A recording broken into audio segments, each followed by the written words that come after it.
여러분 오늘 거룩한 주일 참 잘 오셨습니다. 오늘 본문 말씀 중심으로 마가복음 31번째 깊은 긍휼이 상처를 이긴다. 깊은 긍휼이 상처를 이긴다라는 제목으로 함께 하나님 말씀을 나누도록 하겠습니다. 2013년 8월 7일자 미국 월스트리트 저널의 일면에는 테라노스라고 하는 한 신생 벤처 기업의 이야기가 대서특필됐습니다. 월스트리트 저널에서 이 기업을 주목한 이유는 이 기업이 가지고 있다고 주장하는 아주 혁신적인 기술 때문이었습니다. 집에서 피 한 방울만 뽑으면 무려 1000가지에 가까운 질병 유무를 검사할 수 있다는 것이었습니다. 이 벤처기업의 CEO인 이 엘리자베스 홈즈는 미국의 명문 대학인 스탠퍼드 대학을 중퇴하고 19세에 열정을 갖고 벤처기업을 시작한 미모의 여성이었습니다. 게다가 언변도 뛰어났고 마치 스티브 잡스를 연상시키는 이 검은 터틀넥을 즐겨 입었습니다. 전 미 국무장관을 역임했던 이 조지 슐츠는 이 홈즈에게 제2의 스티브 잡스다, 또 제2의 빌 게이츠다라는 찬사를 붙일 정도였습니다. 이 기사로 전 세계의 실력 있는 투자자들이 너도 나도 이 기업에 투자를 했고, 이 기업은 단숨에 그 기업 가치만 무려 90억 달러, 우리 돈으로 하면 10조 원에 이를 정도로 올라갔습니다.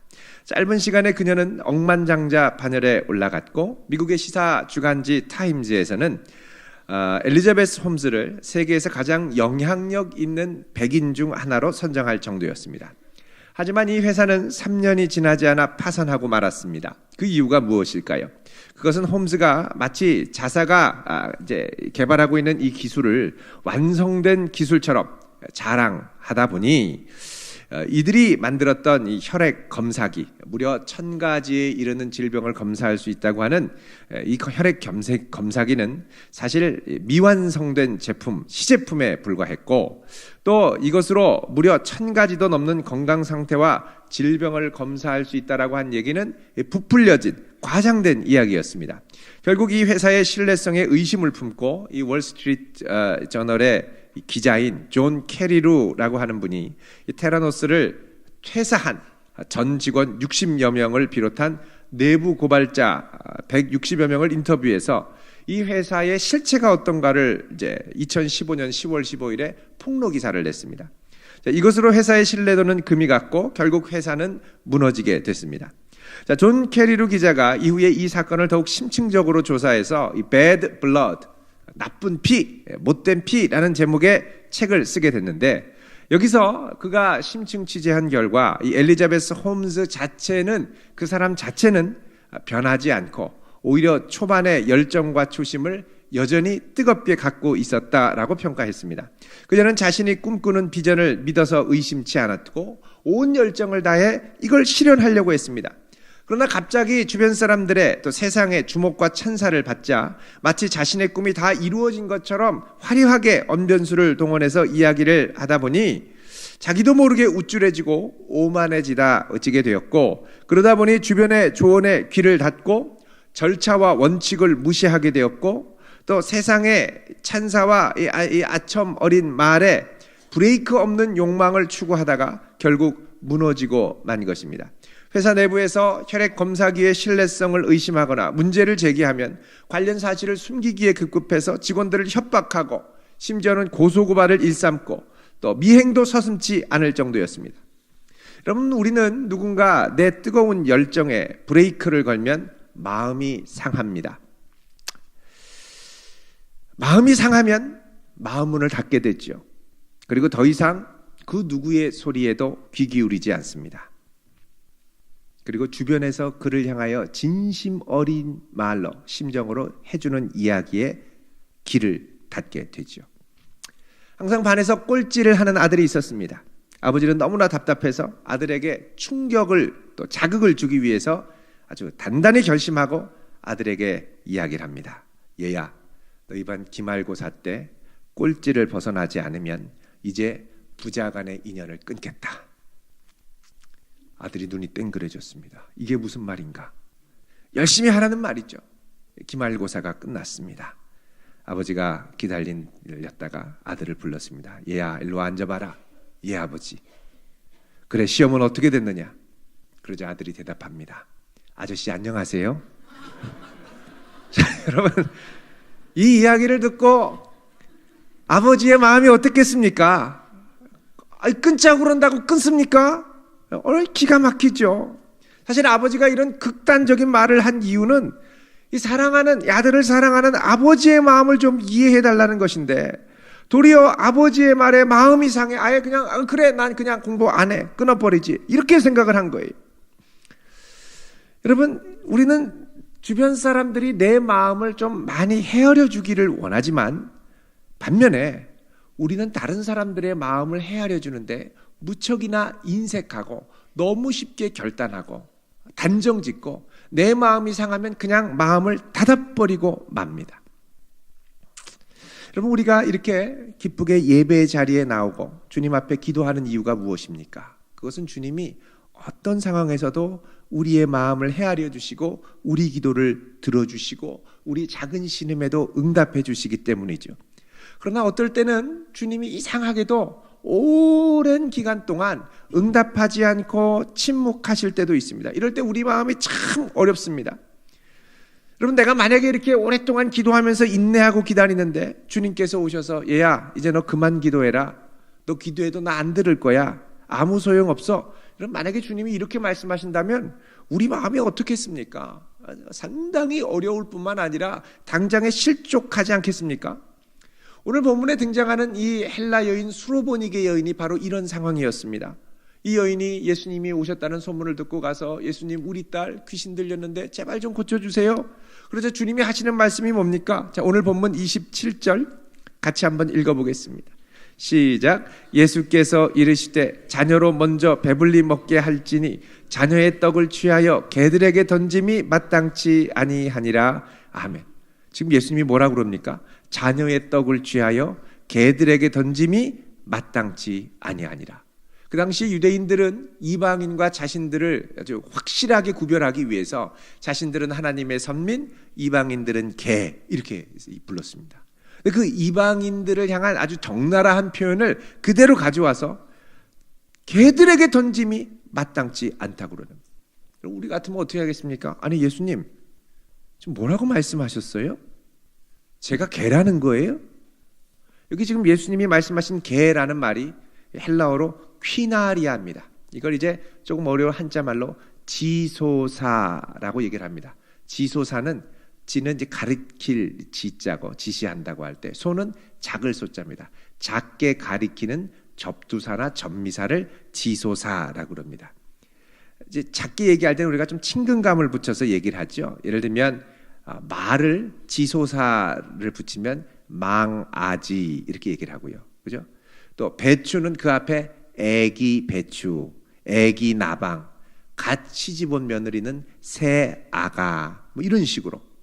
이런 면에서 이제 이 퀴나리아라고 하면 원래 큐온인데 이 말, 개라는 말을 퀴나리아 이렇게 얘기하면 강아지 이 정도가 됩니다.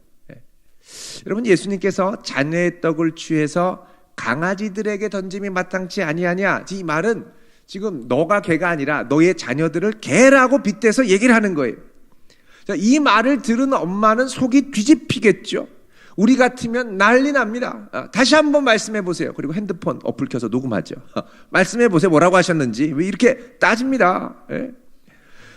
자, 그러나 이런 말을 들어도 지금 이 여인은 예수님께 뭐라고 적극적으로 항변할 수가 없는 이유가 있습니다. 그건 뭐냐면 예수님이 지금 이 지역에 오신 것이 뭔가 말씀을 가르치거나 기적을 베풀러 오신 게 아니라 방금 전까지 마가복음 7장 1절에서 23절까지 예루살렘에서 온 이 바리새인과 서기관들과 치열한 이 논쟁을 벌이고 나서 이들의 노골적인 적개심과 방해를 피하기 위해서, 숨기 위해, 피하기 위해 이곳에 오신 겁니다. 오늘 말씀 24절에 보면 이렇게 말씀하시지 않습니까? 같이 읽습니다. 시작. 예수께서 일어나사 거기를 떠나 두로 지방으로 가서 한 집에 들어가 아무도 모르게 하시려 하나 숨길 수 없더라. 예, 한 집에 들어가서 아무도 모르게 하려고 하지만 숨길 수가 없다는 겁니다. 여기 예수님께서 일어나사 거기를 떠나라는 건 이게 방금 전까지 논쟁을 벌이던 갈릴리 지역이죠. 그리고 두로 지방으로 오셨습니다. 여러분, 이 두로는 갈릴리 고원 지역에서 지중해 해변 쪽으로 내려가서 북쪽으로 올라가다 보면 이제 한 40km 정도 내려가면은 이제 악고라는 지역이 나오는데, 이 악고에서 북쪽으로 한 40km 가면 두로가 나옵니다. 아랍명으로 요즘에는 이제 오늘날은 수르라 그러고, 더 북쪽으로 40km를 가면 시돈이 나옵니다. 아랍명으로는 사이다입니다. 사이다, 시돈. 이게 두로와 시돈이 각각 40분, 40km, 40km. 차로 가면 한 4, 50분 정도 걸리죠. 이 악고는 이제 여러분 이제 지리가 어떻게 지금 잡히시는지 모르겠는데 한번 잠깐 지도를 보겠습니다. 이게 크게 보일라나 모르겠네요. 저 북쪽에 보면 갈릴리 호수, 동그란 거 파란 거가 갈릴리 호수고, 저기서 왼쪽으로 내려가면 악고가 있습니다. 잘 안 보이시죠? 좀 크게 할 걸 그랬습니다. 그리고 악고에서 한 40km 올라가면 두로, 거기서 40km 올라가면 저 위쪽으로 바다 지중해를 마주하고 시돈이 있습니다. 시돈. 이게 40km를 가는데, 여러분 이 두로 같은 경우에는요, 옛날에 여기가 아주 난공불락의 요새였습니다. 옛날 두로의 모습을 잠깐 보여드리겠습니다. 보시죠. 이 두로, 이 지중해 해변인데 두로 앞에 한 700m 떨어지는데 거기에 섬이 있습니다. 그래서 옛날부터 형성된 올드 두로는 이제 이 지중해 해변에 있고, 거기서 이제 그 밀물 썰물 간조 때 길이 열리면 이 신두로로 가는 겁니다. 섬으로. 거기를 삥 둘러싸여서 군사 정치의 요새가 있고 왕궁이 여기 있었습니다. 적군이 쳐들어와 가지고 이 올드 두로, 옛 두로가 파괴가 되면 모두 이 섬에 있는 두로로 들어가서 철두철저한 이 방어태세를 취했죠. 마치 강화도로 옛날 조정에서 천도했던 것처럼 글로 가서 딱 방어태세를 갖추면 웬만해서는 넘보지를 못했습니다. 그런데 이 두로를 수천 년간 난공불락의 요새였던 이 두로를 부서뜨렸던 제국이 있었습니다. 바로 헬라 제국의 알렉산더 대왕입니다. 알렉산더 대왕. 어떻게 부셨느냐? 먼저 옛 두로를 쳐부시고 거기서 나온 잔해물들, 돌덩어리들, 돌무더기들, 그리고 나무들, 이런 폐허들을 다 긁어 모아서 여기서부터 700m나 되는 이 신두로섬까지 댐, 제방을 그걸로 싼 거예요. 그리고서는 거기를 말 타고 달려가서 쳐부셨습니다. 아주 창의적이죠. 이렇게 해서 700~800m를 댐으로 세워서 이제 부셔뜨리고 거기를 정복했습니다. 나중에 이곳은 지진으로 인해서 수면 아래로 가라앉게 되었고, 그리고 지금은 현재 옛 두로만 지금 남아 있습니다.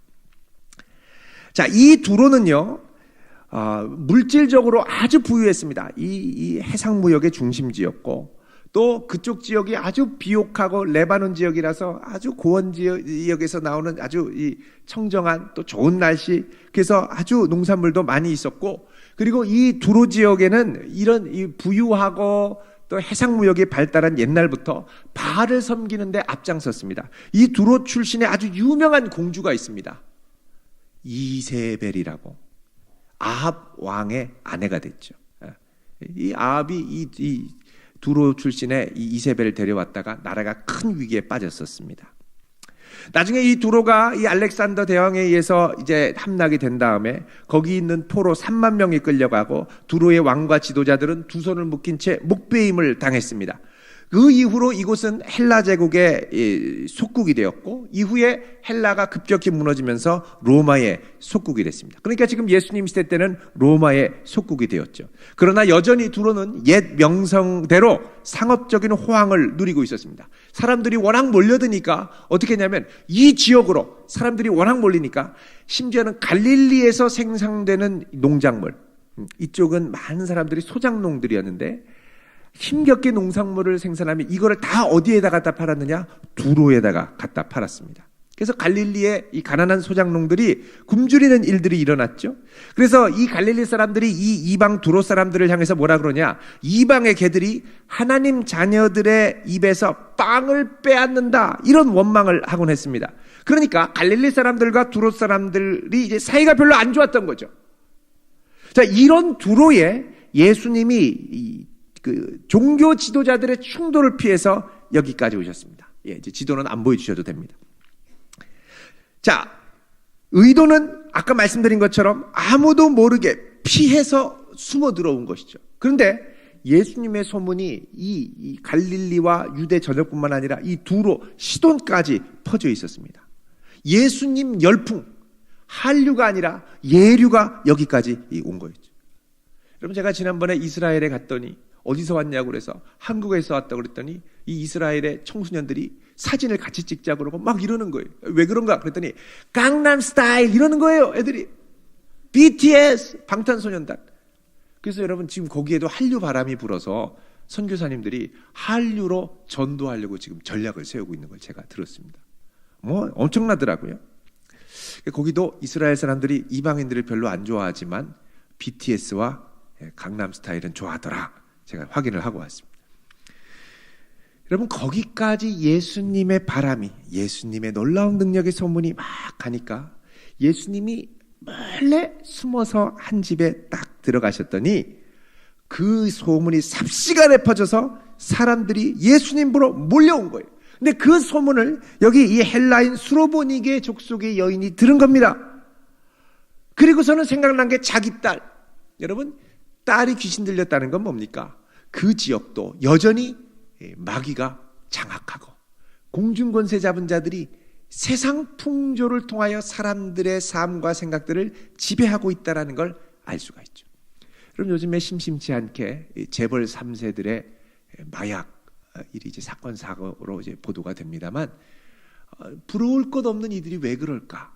여러분, 사람의 마음은 그 안에 하나님만이 채우실 수 있는 공간이 있어서 그거를 주님의 은혜로, 주님의 말씀으로 채우지 않으면 반드시 세상에 채울 수 있는 소유와 즐거움으로는 한계가 있기 때문에 나중에는 갈수록 그 구멍이 크게 나서 뻥 뚫린 것과 같습니다.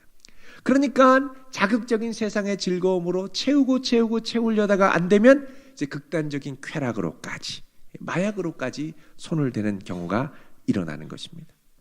그 당시에 이 수로보니게 지역도, 이 두로 지역도 이 공중권세 잡은 마귀들이 꽉 사로잡고 있어서 사람들의 마음과 생각들을 휩쓸고 있었죠.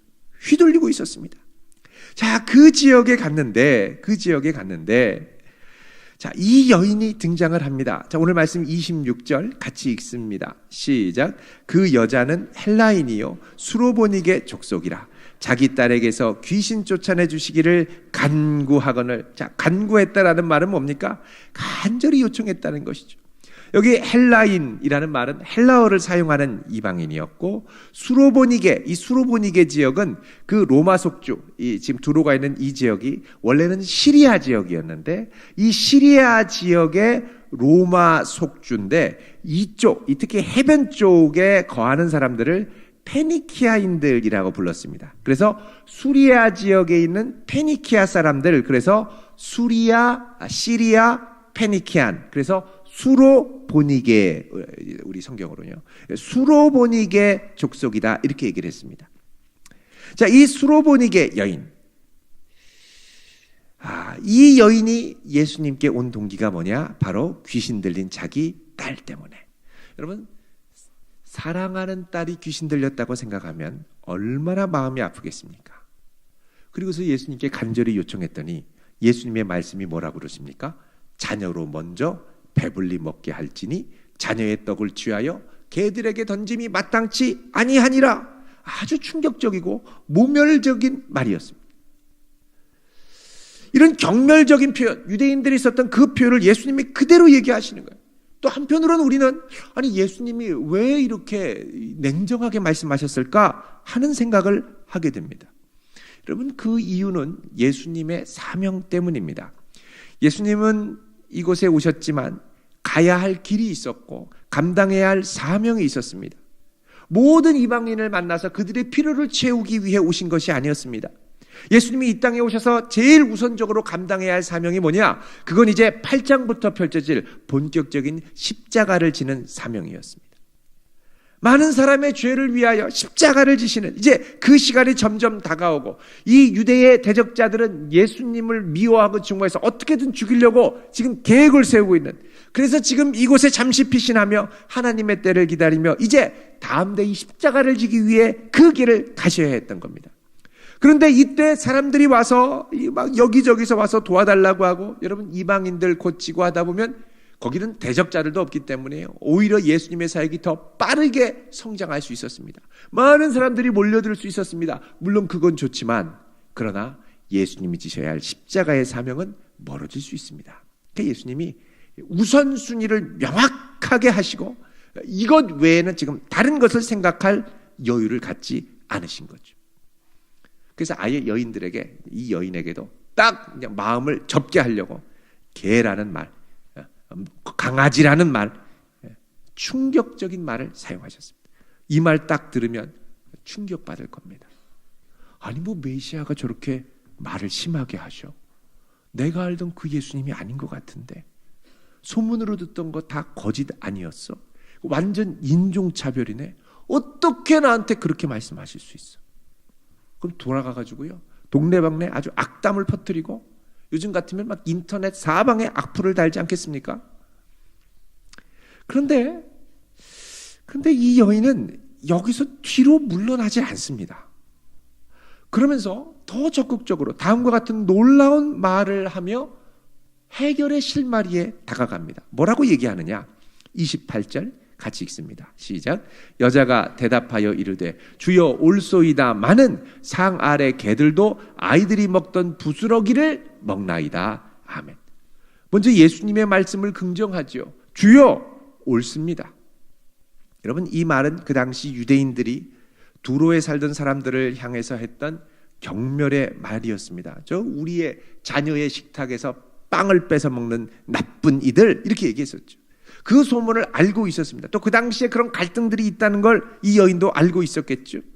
주여 그 말이 옳습니다. 물론 이 긍정에는 예수님이 십자가를 지셔야 하는 사명의 우선순위까지는 헤아리지는 못했을 겁니다.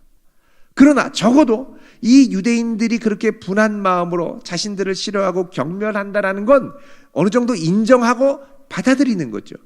그리고 나서 그걸 인정하고 나서 자기의 진심을 담아 어떡하냐? 한 걸음 더 나갑니다. 뭐라 그러냐? 주여 올소이다마는, 그렇습니다마는 상 아래에 있는 개들도 아이들이 먹던 부스러기를 먹나이다. 자, 예수님이 다소 경멸적인 의미로 퀴나리아, 멍멍이들한테는 밥 주는 거 아니야, 떡 주는 거 아니야, 빵 주는 거 아니야, 이렇게 말씀하셨을 때 이 여인은 주여 맞습니다.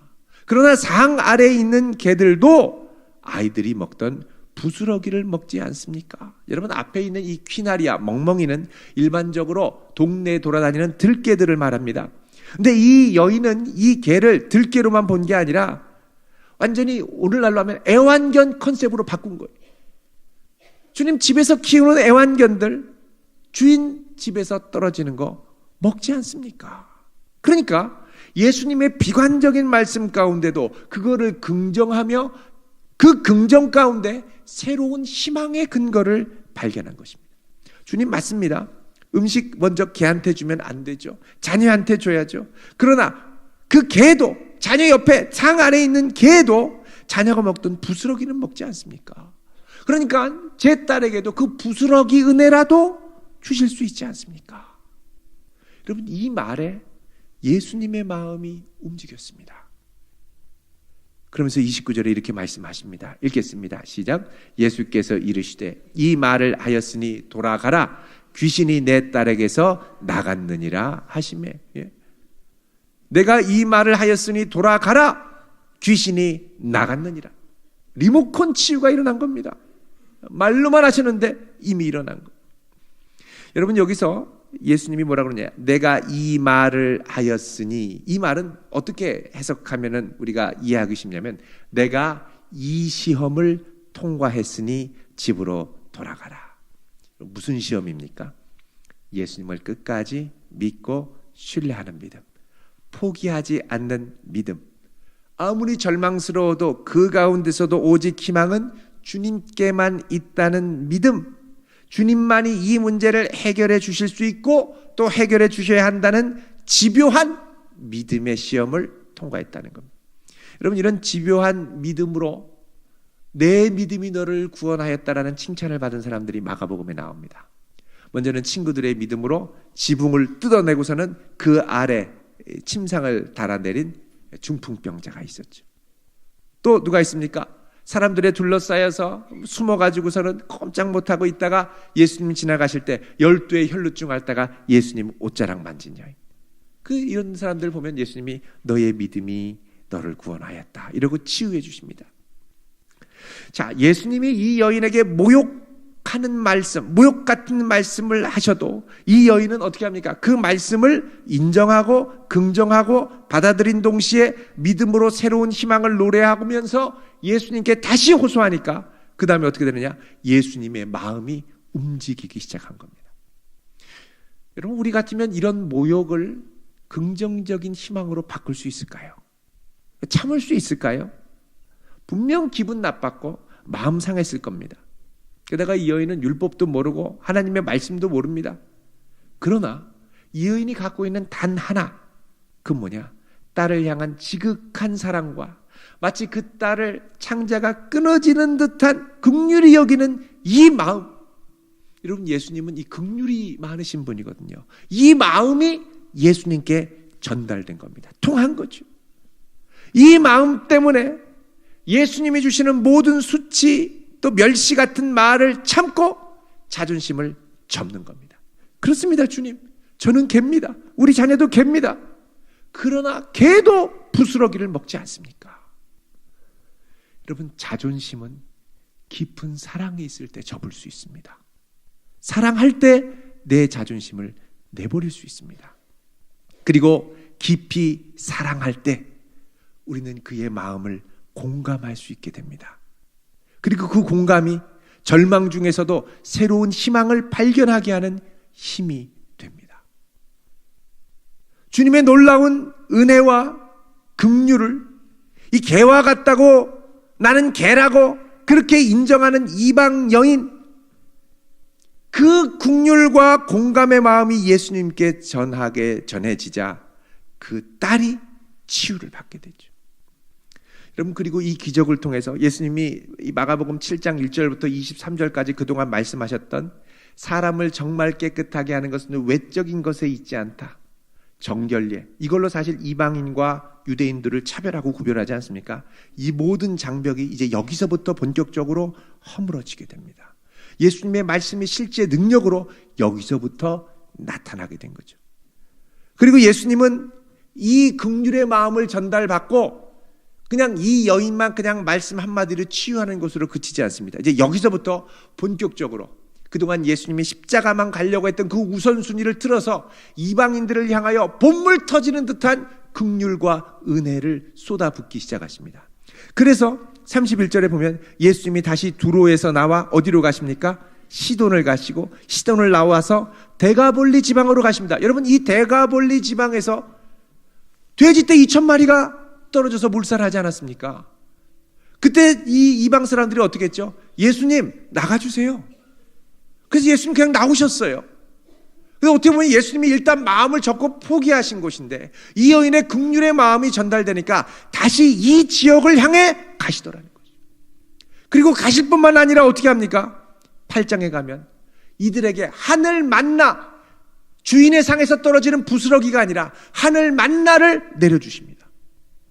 그래서 떡 7개와 생선 2마리, 7병2열의 기적을 이들에게 베푸시죠. 그 발단이 뭐냐? 이 여인의 깊은 사랑에서 나오는 공감과 긍휼을 구하는 겸손한 마음 때문이라는 겁니다. 이 긍휼로 인해 우리 주님의 냉담한 태도를 돌리고 주님의 우선순위를 돌리게 된 것이죠. 여러분, 이 역사를 통해 이 두로와 시돈 지역에는 그리스도의 공동체가 나중에 세워집니다. 근데 나중에 주후 70년에 예루살렘이 로마에 의해 망하죠. 무너집니다. 반란을 일으켰다가 망합니다. 이때 많은 유대인들이 그리고 그리스도인들이 이 로마의 그 공격을 피해서 다 도망가는데 어디로 가냐? 두로 시돈으로 도망갑니다. 근데 두로 시돈으로 도망갈 때 평소에 이 갈릴리와 두로의 감정이 좋지 않았다고 그러지 않았습니까? 이때 많은 두로 사람들이 몰려오는 유대인들을 막 죽이고 잡아가지고 로마에 고발해서 감옥에 가두고 이랬었습니다. 근데 이때 여기에 형성된 그리스도인들의 공동체는 이들을 받아들였어요. 놀라운 역사지 않습니까? 예수님이 거절하고 아직은 은혜의 때가 아니라고 한 걸 믿음으로 긍휼의 마음으로 끌어들였더니 여기에 나중에 이 냉랭했던 유대인들을 받아들이는 하나님의 믿음의 집이 생기게 된 것입니다. 여러분, 우리는 살아가면서 자존심이 상하는 상처를 받을 때가 많이 있습니다. 멸시받고, 이 말 들으면 마음이 팍 상해서 두고 보자, 너 가만두나 보자, 언젠가는 너 완전히 내가 묵사발을 만들어주겠다, 이런 마음들이 있죠. 그런데 내 안에 긍휼의 마음, 사랑의 마음, 내 지체를 향한 뜨거운 불붙는 애끓는 듯한 마음이 있으면 이 자존심 상하는 상처, 냉랭한 그 독설 같은 말들을 이겨내는 힘이 되더라는 것입니다.